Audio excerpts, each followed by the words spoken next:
শিল্পা বিষ্ণুকে জিজ্ঞেস করে তার ইন্টারভিউ কেমন হয়েছে। বিষ্ণু বলে, দেখা যাক কি হয়। শিল্পা বলে, এরপর আর কোনো ইন্টারভিউ আছে? যদি তুমি এখানেও চাকরি না পাও তখন কি হবে?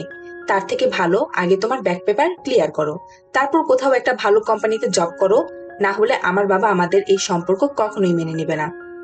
বিষ্ণু এটা শুনে কষ্ট পায়। বিষ্ণু জিজ্ঞেস করে, তুমি জব কিভাবে পেলে? শিল্পা বলে, আমি কোনো ইন্টারভিউতে যাইনি। আমার বাবা তার ফাইন্যান্স কোম্পানির একটি আইটি বিভাগের প্রধান হিসেবে কাজ করতে বলেছে। এরপর বিষ্ণু সেখান থেকে জয়সনের সাথে তার বন্ধু অনিশের দোকানে যায়। যখন এলাকার কারো কম্পিউটার বা প্রিন্টারের সমস্যা হয় তখন সে এসে ঠিক করে দেয়। তারপর বিষ্ণু জয়সনকে নিয়ে তার বাড়িতে যায়। বিষ্ণুর পরিবারে তার বাবা, মা আর বোন থাকে। বিষ্ণু একটি মধ্যবিত্ত পরিবারের সন্তান।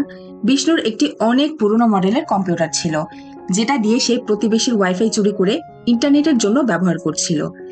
সে এটি হ্যাকিং এর জন্য ব্যবহার করে থাকে। বিষ্ণু তখন জয়সনকে বলে, আমি ফাতিমাকে একটি ফেক লিংক পাঠাতে পারি।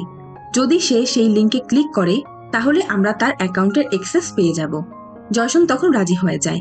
তাই বিষ্ণু তখন একটি লিংক তৈরি করে ফাতেমাকে একটি মেসেজ দেয়, কিন্তু তাদের পাঠানো লিংকে একটি বানান ভুল ছিল। ফাতেমা এটা দেখেই বুঝতে পেরে যায়।